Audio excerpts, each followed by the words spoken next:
All right, good evening. Um, we have Sanjay and Shiva already live. Hi, Sanjay. Hi, Shiva. How are you? Can you hear me? Can you see me? Type in hi in the chat box if you can hear me and if you can see me.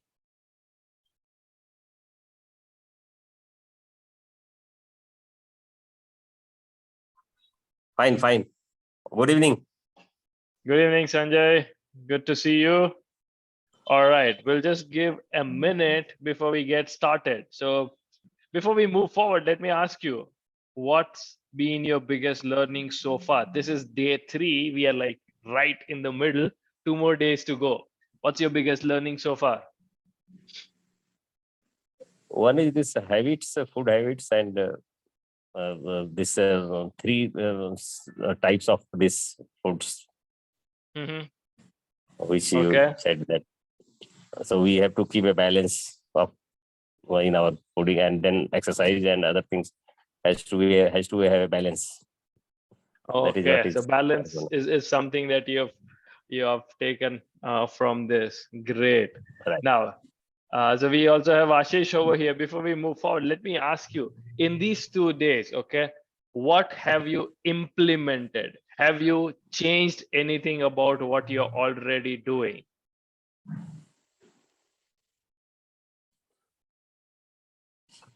Yeah, Shiva says realize the importance of NEAT. Okay, awesome, Shiva. So, like Sanjay said, balance is the key. Learned about food, about habits, all of these. Ashish is here as well. So, all of you been really, engaged and being here. So, let me ask you this. You can put it in the chat. You can keep the in the video or however you want. Tell me, what have you implemented? Yes, you have changed. That's awesome, Ashish. But what have you changed? Because more clarity you have and more changes you make, the results change. Okay. Knowing is of no use if you don't do it. Right.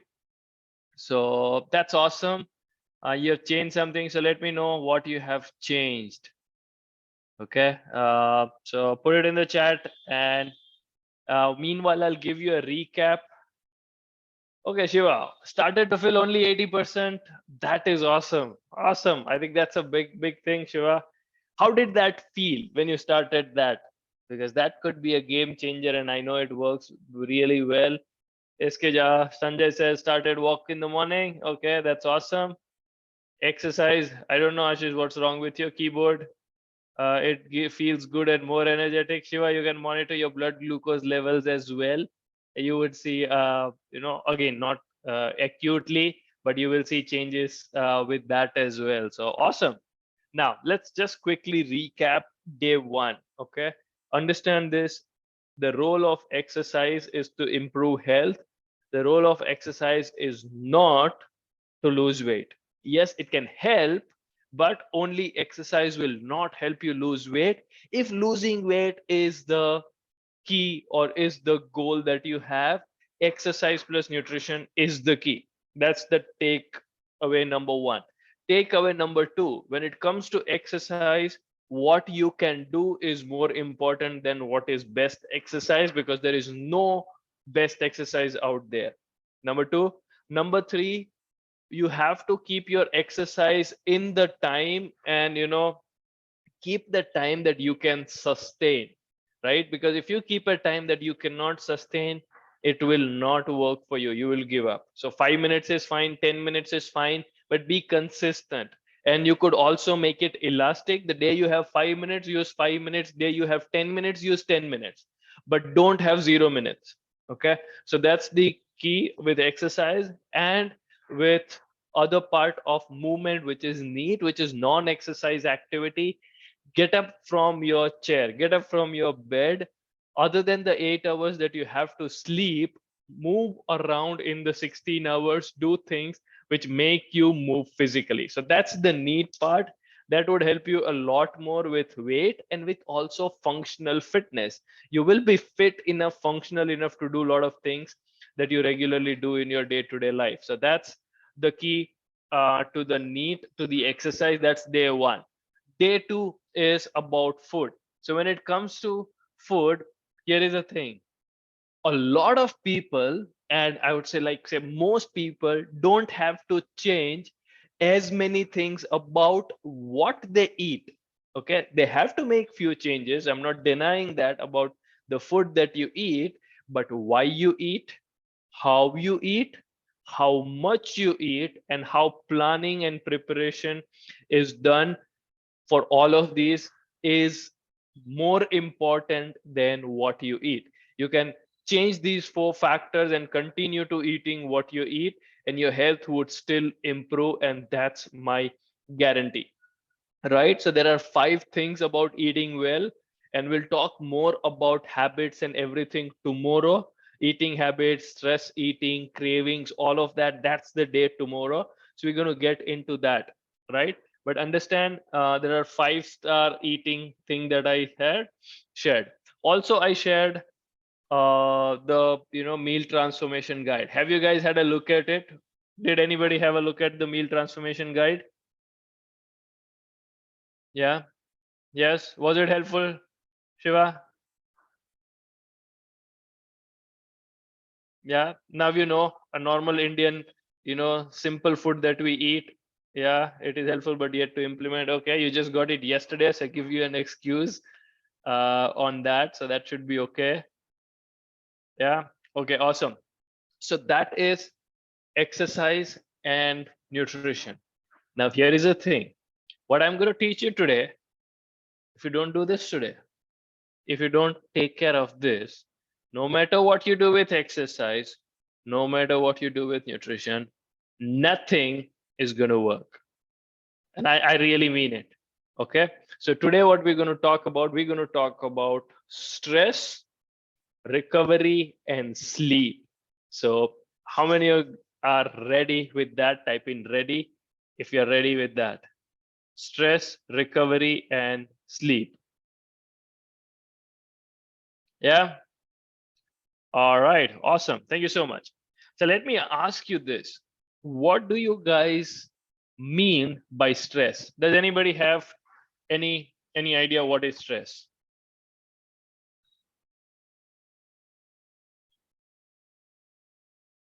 And today, the thing is, I had an emergency travel which I had to make. So I'm in a different place altogether, and I also don't have slides and stuff. Yeah, I have few infographics that I'll share with you, and I'll give you a link to download that as well. But today's session is going to be a lot more me talking, and sharing and discussing things with you. Work overload. Okay, Ashish says work overload. All right. Anybody else? What is stress for you? Okay. What is stress for you? Don't go with the dictionary meaning. What is stress for you? Anything which bothers you without any meaning. Okay. Great. So we have 2 examples. Now I'll tell you this. Okay. A few things about stress. Number 1, stress is here to stay. Okay. We all have stress. We all will have stress, and we will have to learn to manage it. Okay. You will never ever have a stress-free life unless I don't know your God. Okay. If he might have something, I don't know, but if you're a human being living in this life, in this world, you will have stress, right? Now there are 2 kind of stresses, what we call it as good stress and bad stress, and we'll talk about that first. But let me also first talk about what is stress. Okay, so there is something called homeostasis, okay, which means balance in your body, which means your body temperature is at a certain balance, your heart rate is certain balance, the nutrients in your body are balanced, and your body has everything, which is what we call it as status quo in simple language, right? That is called status quo, right? Or homeostasis in a medical language. Now, what is homeostasis? You understand. Anything that disrupts your homeostasis is stress. Got it? Anything that disrupts your homeostasis is stress. So there could be good stress, there could be bad stress. Now, I'll give you examples of both. Say, for example, I'll take example of IT because I belong to that world. Shiva is also from there. See, right now you're doing, working on a particular technology, and the new technology comes in and you find it exciting. You want to learn that new technology, which will help you grow. Okay. Now, when you have to learn that, you'll have to put some effort. Your brain will have to, put effort in learning. You'll have to spend some time doing that, all of that stuff. And when you do all of that stuff, that learning is putting pressure on you to remember, to understand, to implement a new thing. That is stress. But that is good stress, because this stress is leading you to grow. It is forcing you to grow. Is it clear? Type in clear if this is clear, because you need to understand what is good stress and bad stress, both. Right? Now, there could be bad stress as well. What is bad stress? Bad stress is something which pushes you towards closing, okay, towards your survival mechanism, which means you are saying no to anything new, and you are shutting down all the experiences, anything that comes your way. What is the example of bad stress? Say, for example, you know, you lose a job, or you don't get money, okay, you don't get salary for a month. What do? The month you don't get salary, you shut down all additional expenses. You cancel your travels. You don't buy new clothes. You don't go to fancy restaurants. You buy a new car. You don't talk about, buying a new house, bigger car, bigger house, anything. Everything that you talk about is shrink, shrink, shrink, so that you can survive within the means that you have, the money that you have. Making sense? That is bad stress, because what you're doing is you are not growing. You're not thinking about becoming bigger. You're not thinking about becoming smaller, right? And that is also putting you under stress. Now, here is the thing, because we talk about money and salary, and most people understand this, I'll give you an example. Now, this is good stress, bad stress. The thing is, we have to learn to manage both. And the third thing is about chronic versus acute stress. Okay. So, say for example, right now, we continue the same example. If you don't get your salary for 1 month, what will happen? If you just don't get salary for 1 month, okay, everything before, after remains the same. It's just that what? Today is November. Say you don't get salary in December. What will change? Momentarily, you say, okay, in December, no extra kharcha, no travel, no buying new clothes, no new cars, no new house, and you will shrink all as much expenses as you can in December, right? You will just make sure that you shrink as much as you can, but you'll still continue to eat. And it's just once in lifetime, like one salary in my whole lifetime will not make much of a difference. Making sense? Right? That is what we do. Like one salary in your whole lifetime does not make much difference, right? Your overall expense over a year will not be that different if you just have, one salary cut. Over 10 years, it won't even show. Over 20 years, 30 years of your life, it won't even be, 0.1% of your total earning or even expenditure. Correct?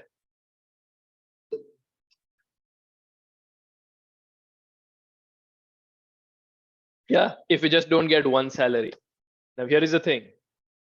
What if your salary is cut half from every month from now on?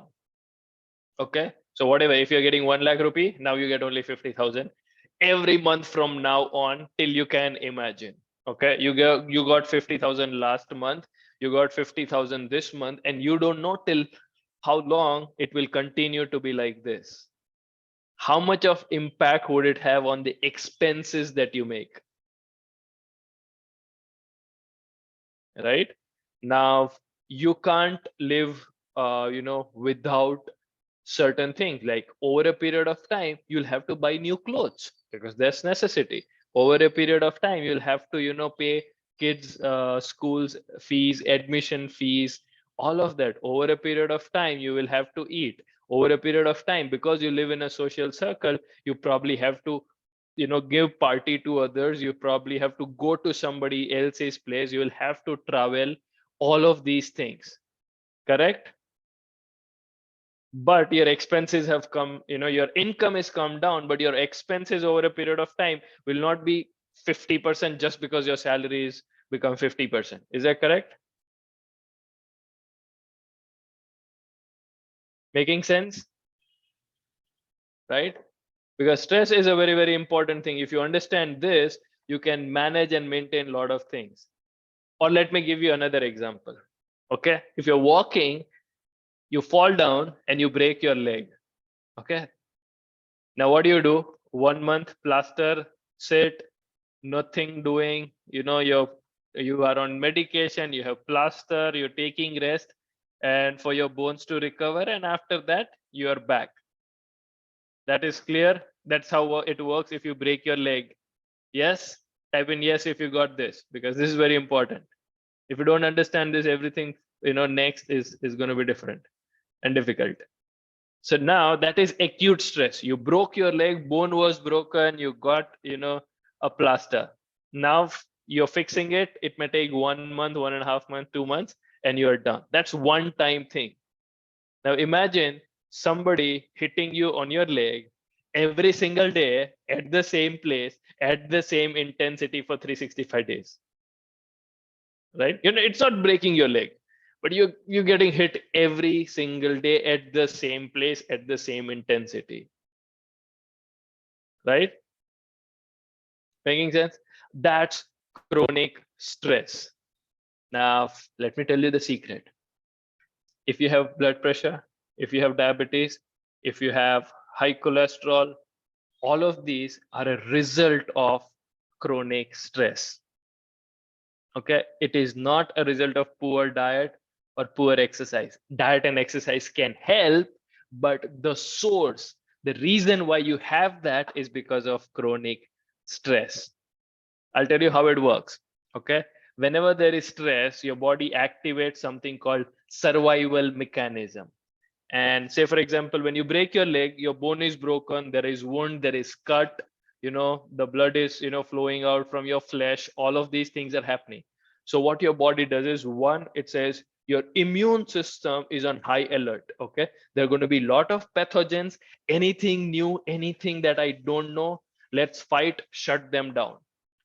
A lot of calcium is released in your body, in your blood, so that your blood will clot faster at the site of the wound. But it cannot say, okay, this is the site of the wound, but the calcium level is high in the blood itself. Your body will release cortisol, your body will release lot of glucose and lot of triglycerides, which is cholesterol in your body, to make sure there is high availability of energy.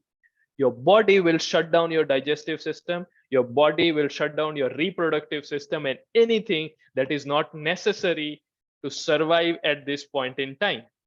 It is in the survival mode. It wants to heal the wound and take care of that place right now.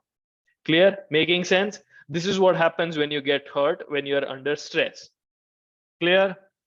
So we have another 7 people in here. We have Ashish, Mahesh, Sanjay, Saurabh, Shiva, Sunanda, all of you. Is this making sense? Because you need to understand this, because if you understand this, a lot of problems in your life are sorted. Okay? So this is stress. So there is nothing wrong with the stress response, because at that point in time, all the calcium is required to create a blood clot. All the blood circulation is required to take care of the wound and heal you fast. All the immune system is on high alert, because you have to fight the pathogens that may break in from the site of the wound. All of these things, it's all valid. But here is a problem. What if you are under stress every single day and same thing happens? Right? If same thing happens every day, then cortisol levels are high, insulin levels are high, sugar levels are high, cholesterol levels are high, calcium in your blood is high, because your brain thinks and senses you are under stress. Now that stress may not actually be a broken leg. The stress could come from work, stress could come from relationship problems, stress could come from any area of your life. Then continuously high glucose levels, continuously shutting down your reproductive system, continuously having your hormones on high alert, your immune system on high alert, what does it lead to? It leads to blood clots or formation of plugs in your artery. It happens because of the calcium deposits there, and then it attracts the high cholesterol levels would aid to it.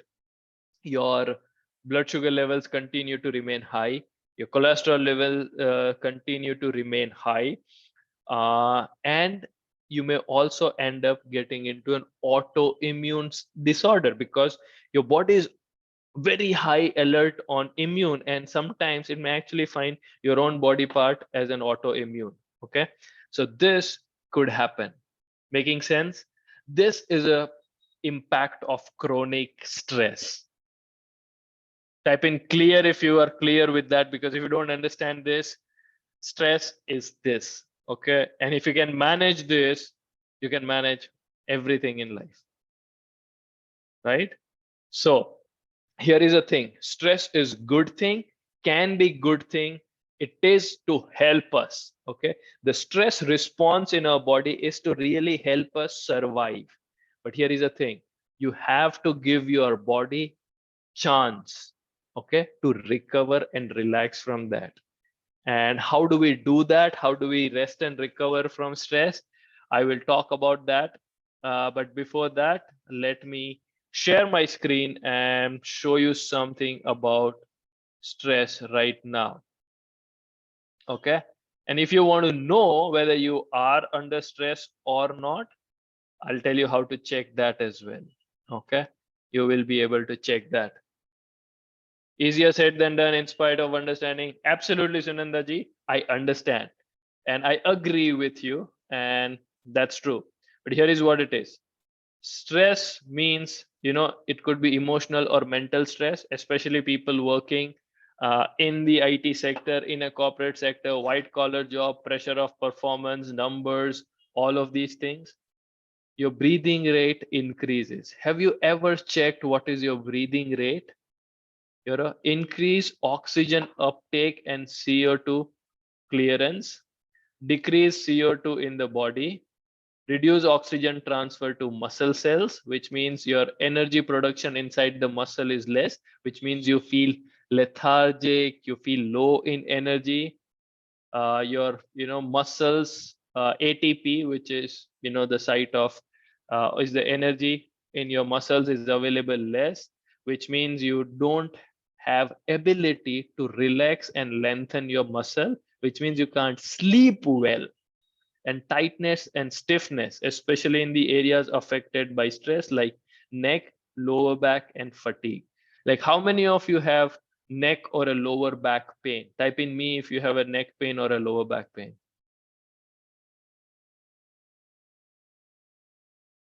Yeah, if you get a neck or a lower back pain, if your breathing rate is faster, if your resting heart rate is faster, you are under chronic stress, right? Now the question is what to do, right? Rest. And how do you rest? The best, okay, the recovery rock star, something that's free, something that everybody can do, is sleep. Okay, now let me ask you this: how many hours do you sleep? Can you put it in the chat box? Number of hours that you sleep? 5, 6, 7, 8, 9, 10. 7.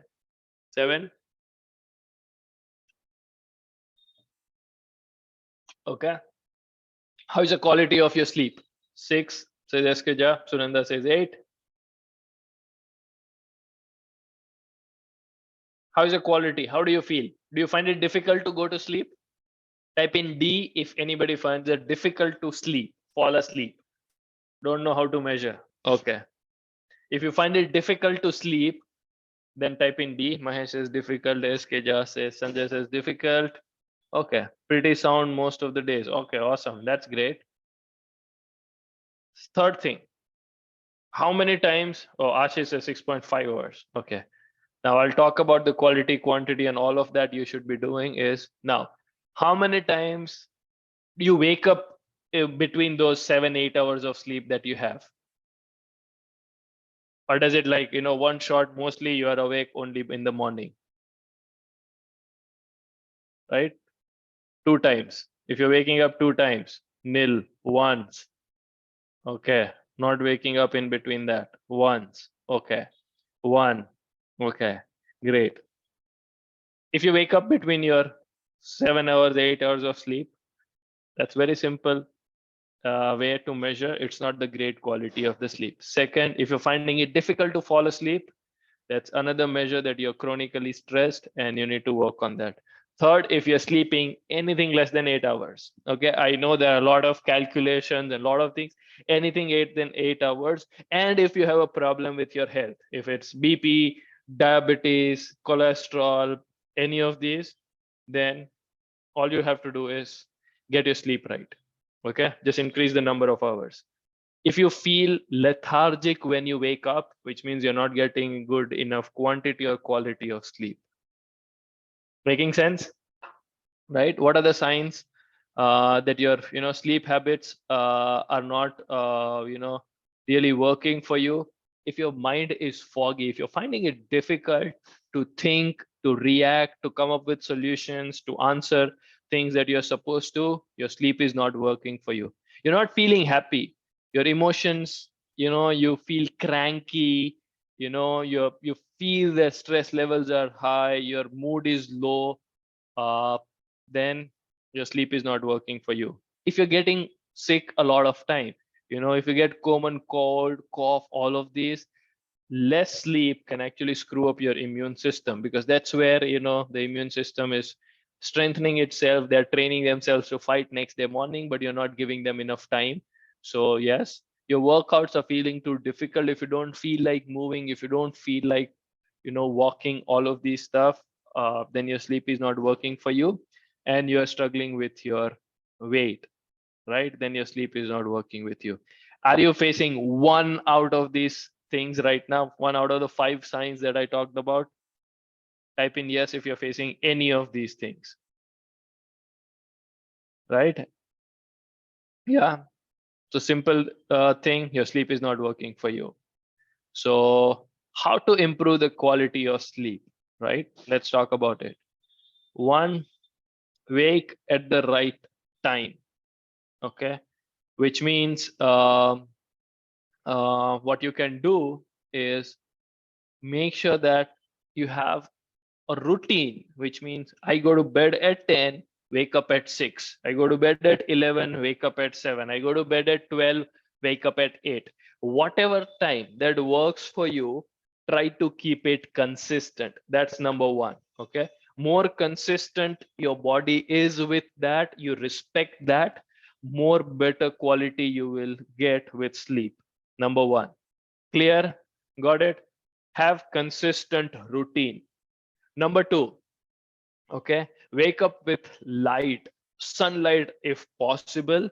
So, follow the circadian rhythm. If you are waking up somewhere around 6 o'clock, 7 o'clock in the morning, that's absolutely okay.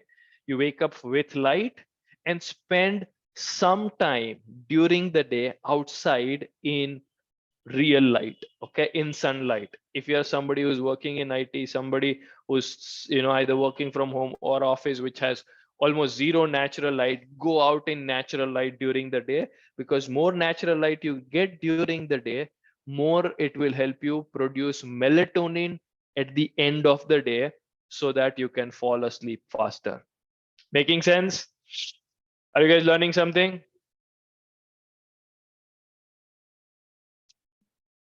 Yeah. Okay. Third thing, when you wake up, just move. Like really just move.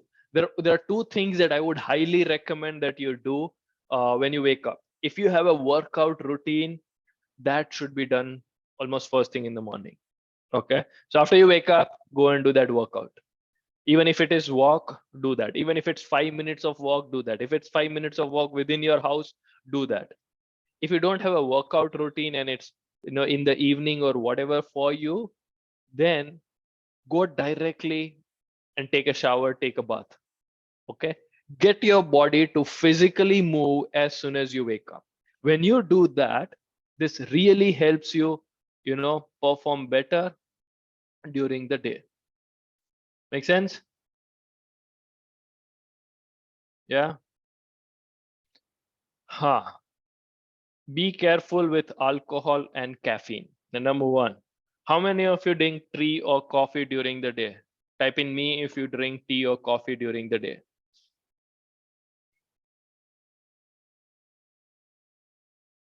Shiva? Okay.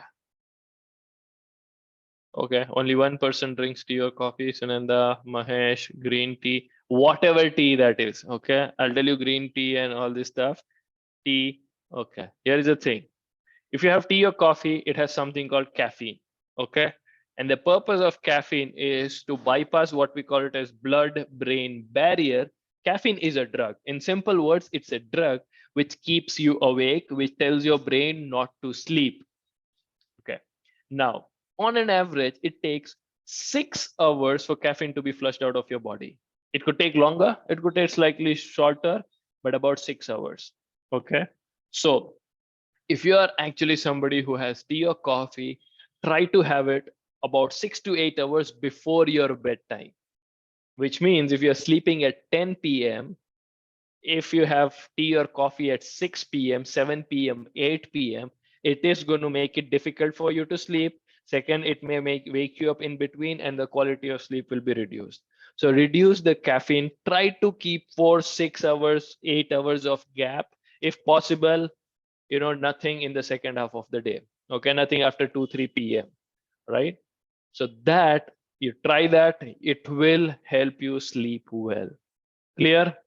No matter what tea it is. Okay, if it is tea or coffee, whether it's green tea, black tea, yellow tea, whatever tea that you take, it has caffeine. Green tea is not caffeine free.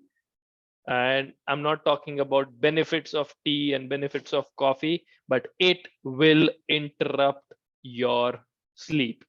Are we clear? Right? So if you have tea or coffee, which is after 2, 3 p.m. in the evening, it will interrupt your sleep. If you want to improve your sleep, you have to make some space for that, either reduce or bring it as closer to 2 p.m. as possible. Clear? Type in clear if this is clear for you. Yeah. Awesome. Thank you. Second, alcohol, right? A lot of people think and feel, and I have experienced that as well myself, that if I drink alcohol, I sleep better or I sleep soon. How many of you have experienced that? A couple of drinks and you feel sleepy. Yes.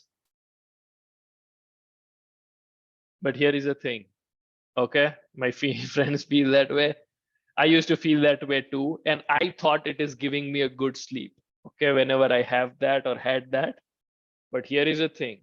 When you drink alcohol, it is not inducing sleep.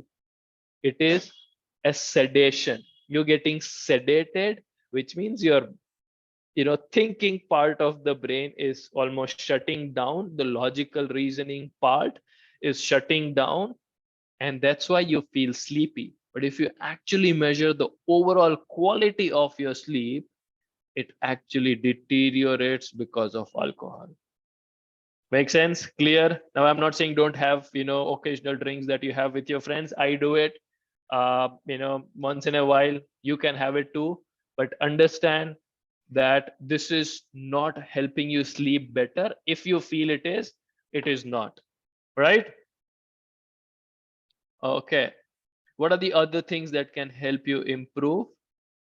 Exercise. Okay. If you do some kind of physical movement, even if it is best possible, do it in the first half of the day, it will help you sleep better. But even if it is not in the first half of the day, keep it little lesser in the intensity in the evening, because if you have an evening workout and you enjoy doing it, it releases endorphins, and again it makes you difficult to fall asleep, right? Eat small to medium dinner.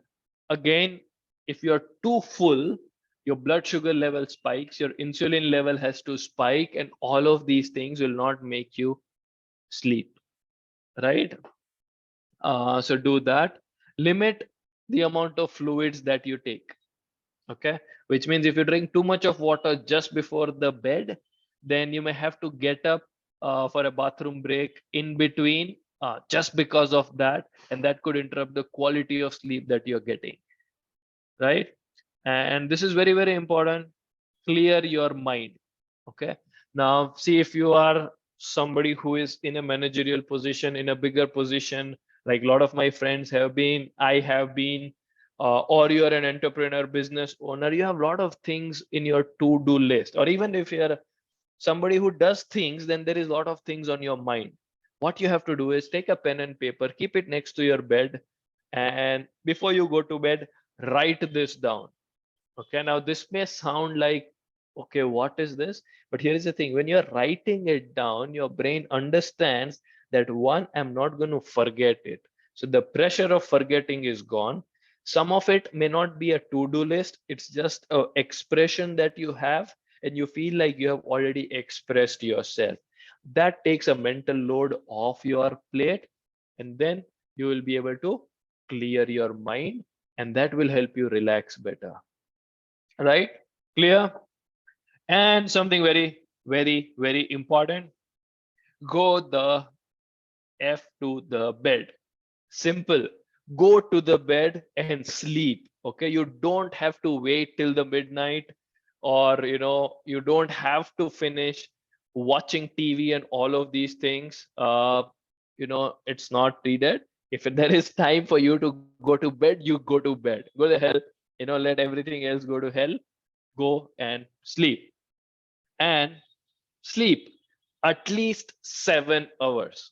Okay, if you're not getting 7 to 9 hours of sleep, most of your medical problems, lifestyle disorders, are going to be taken, or going to be because of this. And here is something I'll tell you.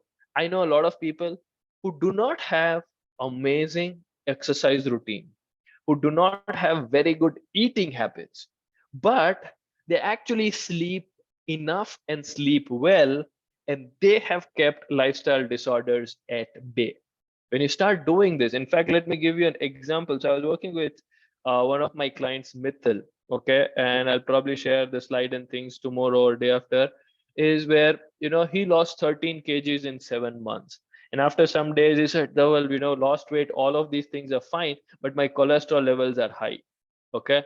And I said, "Okay." He said, "What do I change in my eating habits and everything?" But then I asked him, like, "How much are you sleeping?" He said, 5 to 6 hours. I'm like, "Okay, let's make that change." He started sleeping about 8 hours or so, and the cholesterol levels came down. We had made zero change to his exercise routine, zero change to his nutrition plan. We just made him sleep enough, and the cholesterol level took care of itself. Right? Some more tips for better sleep: turn off electronics. Okay, at least 30 minutes before the bed. Any artificial light sources around them, do that. If you're having LED lights, use warm white lights and dim lights in the evening. That will help you go to sleep better. If you're using laptops and phones, now all of them come with what we call it as blue light filter, or you know it's called night mode or reading mode. All of that, enable that as much as you can, even throughout the day. That helps your brain really relax and sleep. Have some de-stressing relaxation time, like reading, meditation, like some stretching, a little bit of walking. Have good time with your partner. That can release tension and calm you down. You can take a bath or a shower, whatever you like. Keep your room temperature appropriate. The 67 degrees Fahrenheit is not written in stone, but it's easy to fall asleep when it is cold. And make your room dark, right? Is this making sense? Right? And here is my recommendation, my big bold promise. Okay, like I am one of very, very few individuals who's trained in stress, sleep, and recovery coaching. Okay, I'm actually going to get certified very soon, but I'm trained in that. And I'll tell you, if you don't sleep well, you wake up with lack of energy. When you wake up with lack of energy, you depend on tea, coffee, and caffeine and energy drinks to power your day. When you're depending too much on that, and then you're looking at food for giving you energy, end of the day you are looking at, either alcohol, food, or TV to give you relaxation, which screws up your sleep even further, and you don't sleep well, and you wake up lethargic next day. And if you cannot sleep well, you cannot recover from either acute or a chronic stress that you've been put in your body. And we get stress from all areas of our life. There are 6 dimensions of health. All of them produce stress. Even exercise is stress. Digesting the food that we eat produces stress. Living itself is stress. There is emotional stress. There is spiritual stress. Like people in the 30s right now have, like, what is my purpose in life? What am I doing? Midlife crisis that we talk about somewhere around 40s. That's stress. There is emotional stress. There is cognitive stress. We are doing a lot of work with our brain in the IT industry, especially. That's stress. So all the areas of life are giving us stress. We need to relax and recover. If you had to do just one thing, if you can't exercise, no problem. If you can't take care of your nutrition, no problem. Make sure that you're sleeping 7 to 9 hours, and lot of problems will take care of itself, and you will actually feel more like eating better and exercising better. Was this useful? Right? I would like to know, did you enjoy? I know it's different. This is not the sexiest thing that people would talk about, because see, when you sleep well, and this is where the real problem is, when you are sleeping well, you don't show that off to people, right? Oh, I slept well today, unless you are wearing that Fitbit or Apple Watch and share it with people. There is nothing physically that you can show off. But when you are exercising, you can take a picture and video and show off, oh, I did my exercise. But here is the thing, most of the progress in life, in almost every area, okay, is something which is not visible. Okay, it can be felt, but it cannot be seen. I'll tell you, eating slowly, you can't show that off. But eating slowly and mindfully has changed more lives than changing or going vegan or going any other diet fad or anything around has changed.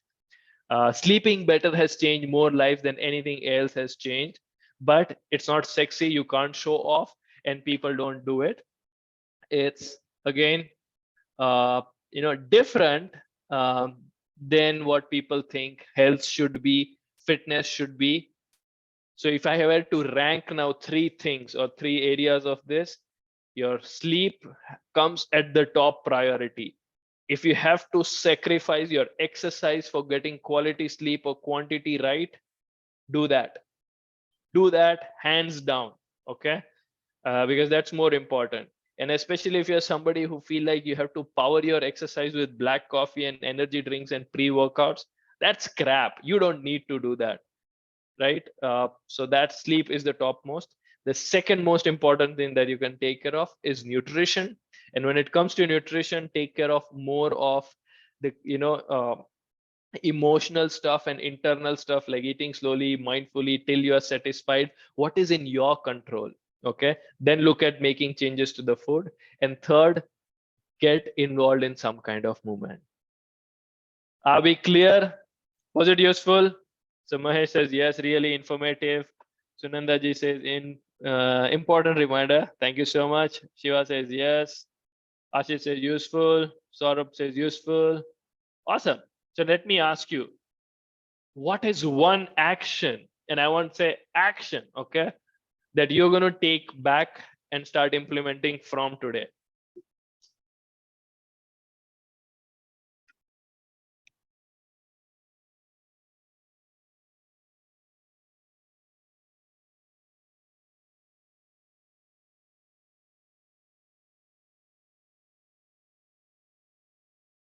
Sleep, but what sleep, Ashish?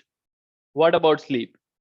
See, I may sound little crazy, but see, when you give short answers, your brain is not priming or creating an implementation plan.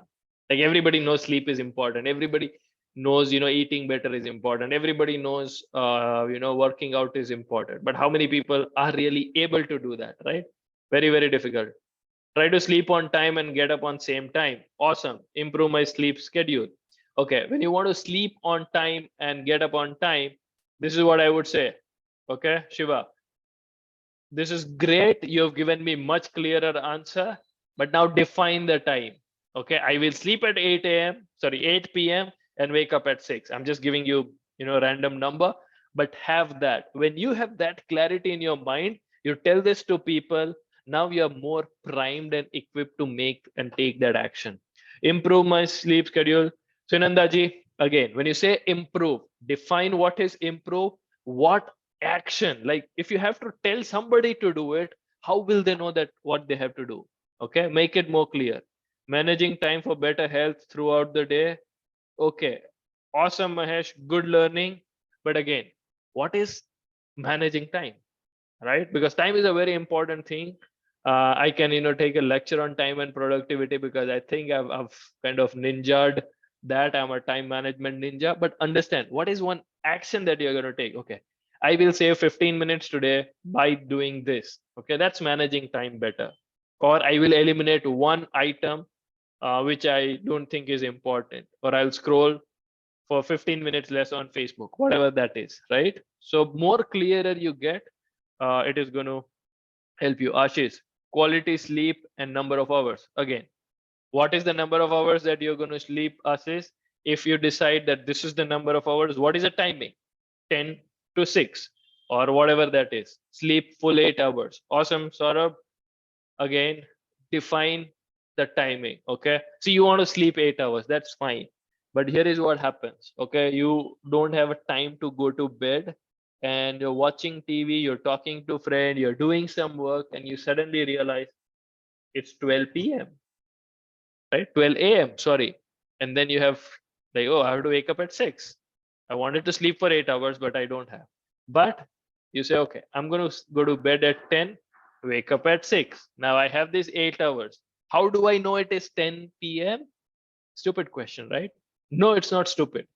Probably put an alarm, block your calendar, do kind of things that actually help you do that, right? So that's how it will become more implementable thing. And do that. 7 hours starts before 12, much more clearer. Ashish, yes, awesome. Yes, it's the same mention in Atomic Habits. Yes, absolutely. So see, our brain works with clarity. Okay, if there is no clarity around what exactly you need to do, you will not do it. Let me give you a simple example. The best thing that everybody does in their life is brush their teeth every single day. Now, do you know why do you brush your teeth every single day? Because there are multiple things at place. Number one, you are very, very clear how to do it. You know where the brush is, where the toothpaste is, where the water is, and when to do it. Okay. Second, when you do that, you get freshness in your mouth, in your breath. You like it. It's enjoyable. And all these things are available at one place in the morning as soon as you wake up. Imagine if you had to, search for toothpaste. You don't know where the water is, where the brush is. How consistent would you be, brushing your teeth? Very, very less consistent. Yeah.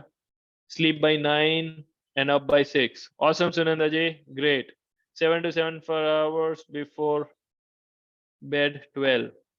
That is a reward, immediate reward.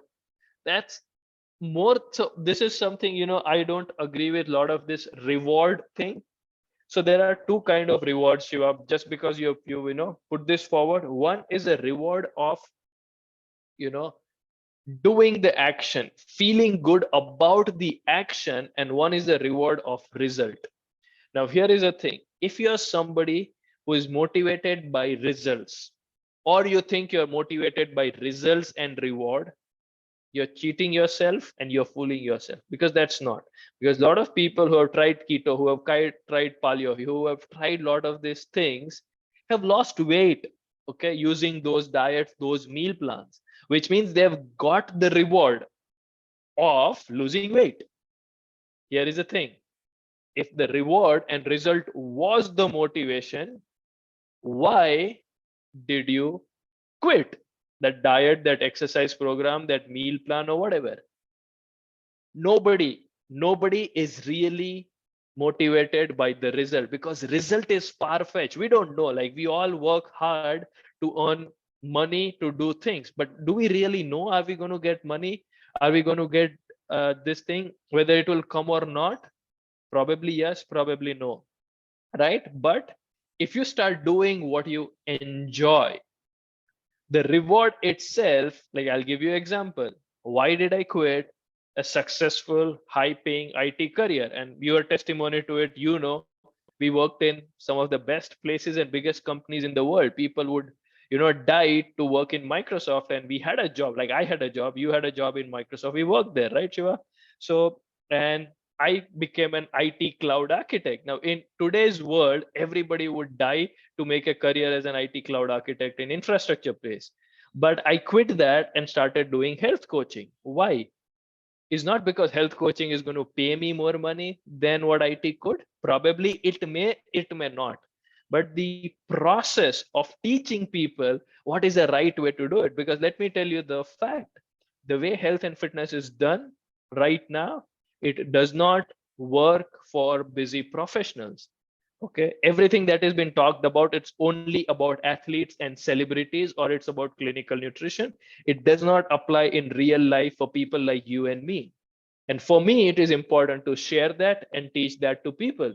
So I go learn, invest money in learning, and I coach people. That's what I do for life. And then I do this kind of events, which is like free, so I can, add value to people. And end of it, if you think that you need more help, you need coach, you come to me. And that's how it is. But that is what I'm coming to, is it's not the reward of the result that motivates people. Yes, results do matter. They have a space, not denying that. We all need money at the end of the day to pay bills and do certain things, but it's not everything. We all probably want to lose weight, but if you lose weight feeling miserable, probably you don't want to lose weight. Yeah, I know it was a bit of a rant, but did this make sense? Type in MS if this made sense. Yeah, and if there are any questions, feel free to ask these questions. More than happy to answer that. We still have, what, 7 minutes today? So more reward you find in doing the action, it would be great. Shiva says no questions. Awesome. If you don't have questions, say no questions. If you have questions, put it in the chat box, unmute yourself and ask. Ashish, Dr. Satish, Mahesh, Saurabh, Sunandaji, questions? Yeah, Shiva said no questions. Anybody else?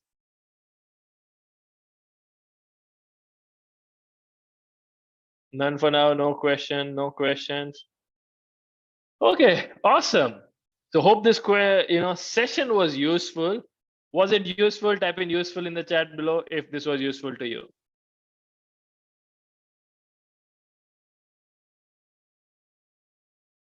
Useful says Shiva. Mahesh says useful. Ashish says useful. Awesome. Thank you so much. So guys, today we're going to talk about your eating habits, your stress, your recovery, injuries, and these kind of stuff, overeating and all of these. So are you excited about tomorrow? Yeah. My pleasure. Thank you so much, Ashish. And I will see you guys tomorrow. Good night. Sleep well. Prioritize your sleep over other things. Yeah. Thank you so much. Bye-bye.